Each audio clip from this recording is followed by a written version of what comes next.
अस्सलाम वालेकुम, welcome to my channel doctor Irfan lectures. Vitamins organic compounds होते हैं जो नेचुरल फूड्स में पाए जाते हैं और ये हमारी बॉडी की नॉर्मल ग्रोथ और नॉर्मल मेंटेनेंस के लिए बहुत ज़रूरी होते हैं। इनकी रिक्वायरमेंट डेली के बेसिस पे बहुत माइन्यूट होती है। विटामिन्स दो टाइप के होते हैं, एक होते हैं फैट सॉल्युबल विटामिन्स और दूसरे होते हैं वाटर सॉल्युबल विटामिन्स। अगर हम विटामिन्स की बात करें तो विटामिन्स एक्चुअली दो लैटिन वर्ड से बना है। एक है वीटा जिसका मतलब है लाइफ, दूसरा है अमाइन जिसकी मीनिंग है नाइट्रोजन। हम आते हैं विटामिन्स की टाइप्स पे। स्टूडेंट्स, वैसे तो दुनिया में बहुत सारे विटामिन्स के टाइप्स हैं, जैसे vitamin A, vitamin B, vitamin C, vitamin D, vitamin E, vitamin K. लेकिन इन सारे विटामिन्स को हमने दो कैटेगरी में डिवाइड किया है। Category number 1 fat soluble vitamins, category number 2 water soluble vitamins. इसके लिए मैंने एक फार्मूला बनाया है। जो वाटर सॉल्युबल विटामिन है उसका फार्मूला है WBC। W का मतलब है वाटर, B का मतलब है विटामिन बी और C का मतलब है विटामिन सी। अब विटामिन बी और विटामिन सी जो हैं वाटर सॉल्युबल विटामिन है। उनके अलावा बाकी जो भी विटामिन रहते हैं जैसे vitamin A, vitamin D, vitamin E, vitamin के, ये चारों विटामिन फैट सॉल्युबल विटामिन्स हैं। हम एक एक करके सारे विटामिन्स पढ़ते हैं। स्टूडेंट्स, हम जो भी विटामिन पढ़ेंगे उसमें मैं आपको उसका अगर दूसरा नेम है तो वो भी बताऊंगा, उस विटामिन के फूड सोर्सेज बताऊंगा और उस विटामिन की मैं डेली रिकमेंडेड अमाउंट कितनी है वो बताऊंगा। उसके बाद उस विटामिन के कौन कौन से बेनिफिट्स होते हैं हमारी बॉडी में वो भी बताऊंगा। और आखिर में अगर हमारी बॉडी में वो विटामिन नहीं मिलता तो उसकी वजह से कौन सी डिफिशियंसी डिजीज होती हैं वो भी बताऊँगा। ये 4-5 चीज़ें हर विटामिन की एक एक करके मैं बताऊँगा। तो आगे चलें, शुरू करते हैं। तो आइए शुरू करते हैं, एक एक करके सारे विटामिन्स पढ़ते हैं। सबसे पहले हम आते हैं फैट सॉल्युबल विटामिन्स पे। फैट सॉल्युबल विटामिन मैंने आपको बताया कि vitamin A, vitamin D, vitamin ई और विटामिन के 4 फैट सॉल्युबल विटामिन्स हैं। तो पहले फैट सॉल्युबल विटामिन पढ़ेंगे, उसके बाद वाटर सॉल्युबल विटामिन पढ़ेंगे। तो सबसे पहला जो हमारे पास फैट सॉल्युबल विटामिन है वो है विटामिन ए। अब इसके बेनिफिट्स पढ़ते हैं कि विटामिन ए के हमारी बॉडी में क्या बेनिफिट्स हैं। स्टूडेंट्स, जो विटामिन ए होता है वो हमारी बॉडी की नॉर्मल ग्रोथ और डेवलपमेंट के लिए हेल्प करता है। ये हमारे इम्यून सिस्टम को बेहतर बनाता है, ये रिप्रोडक्शन में हेल्प करता है, ये स्किन और बोन फॉर्मेशन में हेल्प करता है और सबसे मेन फंक्शन जो है इसका वो है विजन, यानी कि देखने की सलाहियत इसकी वजह से बढ़ जाती है। अब हम आते हैं कौन से फूड्स हैं जिनमें विटामिन ए मिलता है। स्टूडेंट्स, जो कैरोट्स होती हैं, red carrots, dairy products, eggs, green leafy vegetables और स्वीट पोटैटोज, इन सारे फूड सोर्सेज में विटामिन ए मिलता है। अब आते हैं daily recommended amount vitamin A की कितनी है, वो है 900 माइक्रोग्राम। अब हम आते हैं कि अगर विटामिन ए की डिफिशियंसी हो जाती है तो उसकी वजह से कौन सी डिजीज़ हो जाती हैं। वो 3 डिजीज़ हैं। Number 1 hyper keratosis, number 2 night blindness और नंबर 3 केराटोमलाइशिया। ये 3 डिजीज़ होती हैं अगर किसी में विटामिन ए की डिफिशियंसी हो जाती है। तो आते हैं हम दूसरे फैट सॉल्युबल विटामिन पे, वो है विटामिन डी। विटामिन डी का दूसरा नाम है कोलीकैल्सीफेरोल। अब हम आते हैं विटामिन डी के बेनिफिट्स पे। विटामिन डी जो है वो बोन ग्रोथ के लिए हेल्प करता है, कैल्शियम बैलेंस में हेल्प करता है, हार्मोन प्रोडक्शन में हेल्प करता है, इम्यून फंक्शन को बेहतर बनाता है और उसके साथ साथ नर्वस सिस्टम के फंक्शन में भी ये हेल्प करता है। अब आते हैं विटामिन डी के फूड सोर्सेज पे कि कौन से फूड्स में विटामिन डी हमें मिलता है। स्टूडेंट, जो विटामिन डी है वो एग्स में मिलता है, फिश में मिलता है, उसके साथ साथ जो डेयरी प्रोडक्ट्स हैं उसमें मिलता है, ऑरेंज जूस में मिलता है। विटामिन डी की जो डेली रिकमेंडेड वैल्यू है वो है 20 माइक्रोग्राम।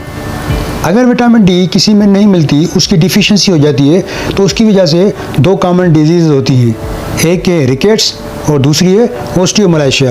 ये दोनों में क्या होता है कि बोन्स जो हैं इंसान के वीक हो जाते हैं। अब आते हैं हम तीसरे फैट सॉल्युबल विटामिन पे, यानी कि विटामिन ई, जिसका दूसरा नाम है टोकोफेरोल।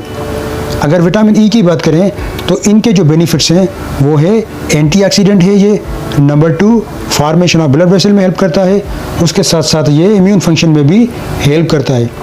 अगर विटामिन ई के हम फूड सोर्सेज की बात करें तो वो हैं सीरियल्स एंड जूसेस, उसके साथ साथ ये ग्रीन वेजिटेबल्स में मिलता है और उसके साथ साथ जो नट्स एंड पीनट्स होते हैं उसमें भी विटामिन ई हमें मिलता है। विटामिन ई की डेली रिकमेंडेड अमाउंट की बात करें तो वो है 15 मिलीग्राम, यानी कि 15 mg।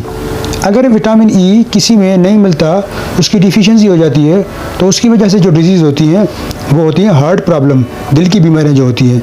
नंबर 2 हेमोलाइसिस, और उसके साथ साथ स्टेरिलिटी भी हो जाती है। तो ये तीनों डिजीज़ हो जाती हैं विटामिन ई की डिफिशियंसी की वजह से। अब आते हैं हम नंबर 4 फैट सॉल्युबल विटामिन पे, यानी कि विटामिन के।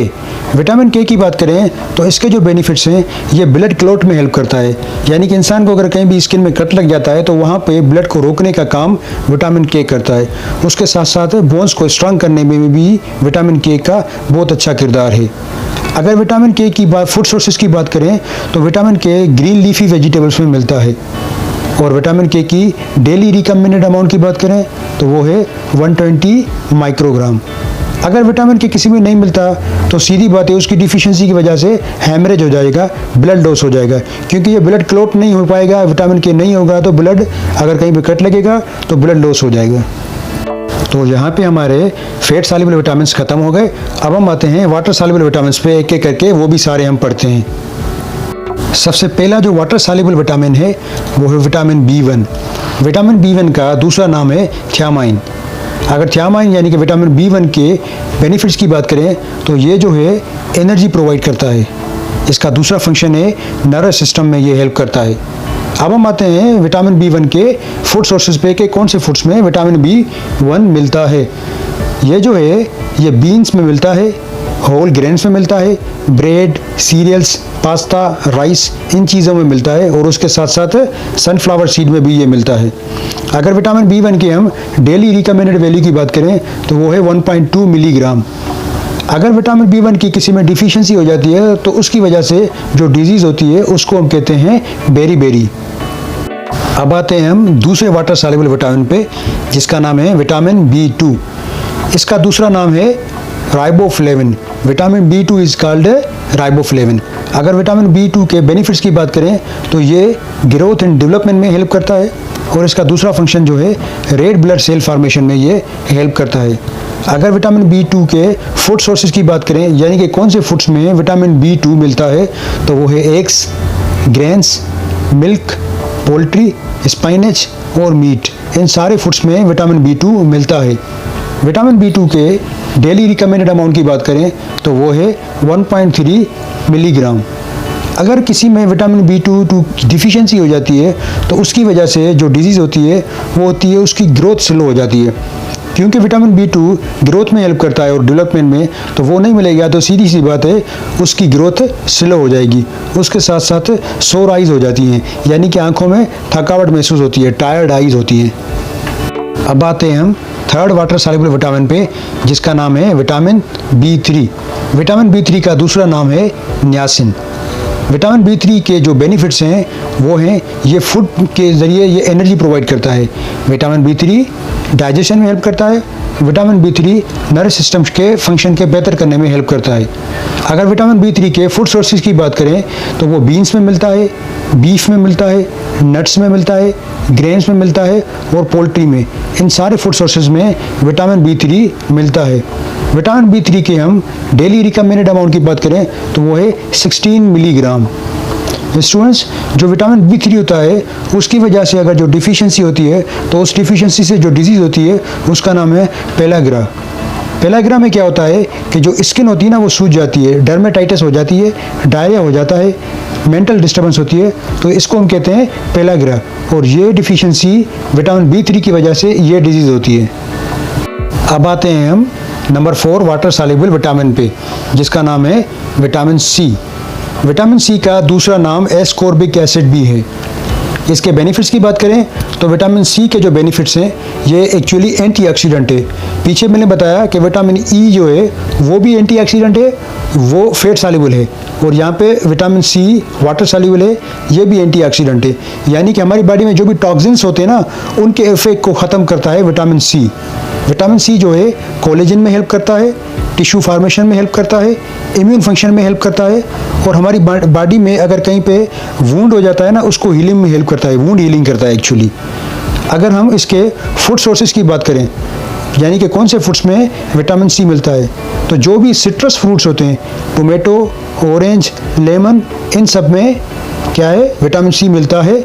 उसके साथ साथ जो वेजिटेबल्स होती हैं जैसे ब्रोकोली होगी, ब्रुसेल्स हो गया, पेपर्स हो गए, तो इन सारी चीज़ों में विटामिन सी मिलता है। विटामिन सी के हम डेली रिकमेंडेड वैल्यू की बात करें तो वो है 90 मिलीग्राम। स्टूडेंट्स, विटामिन सी की डिफिशिएंसी की वजह से जो डिजीज़ होती है उसका नाम है स्कर्वे।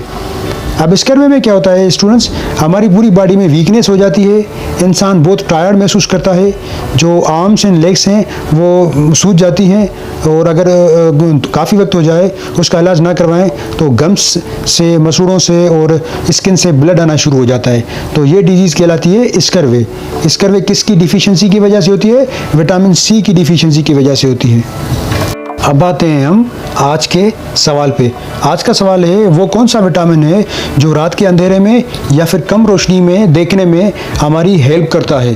तो अगर इसका जवाब जिसको आता है तो वो जवाब में नीचे कमेंट्स में दे सकता है, लेकिन जिसको इस सवाल का जवाब नहीं आता तो वो मेरे फेसबुक पेज पे जाके इसका जवाब देख सकता है। Thank you students. अगर आप मेरे दूसरे लेक्चर पढ़ना चाहते हैं, जैसे लंग्स के बारे में, किडनी के बारे में, लिवर के बारे में, ब्रेन के बारे में, आई के बारे में, तो आप मेरे चैनल पे जाएं और चैनल के अंदर आप मेरे दूसरी वीडियोस देखें। और अगर आपको मेरी वीडियो अच्छी लगे तो मेरी वीडियो को लाइक करें, शेयर करें अपने दोस्तों के साथ और चैनल को सब्सक्राइब करें। Thank you.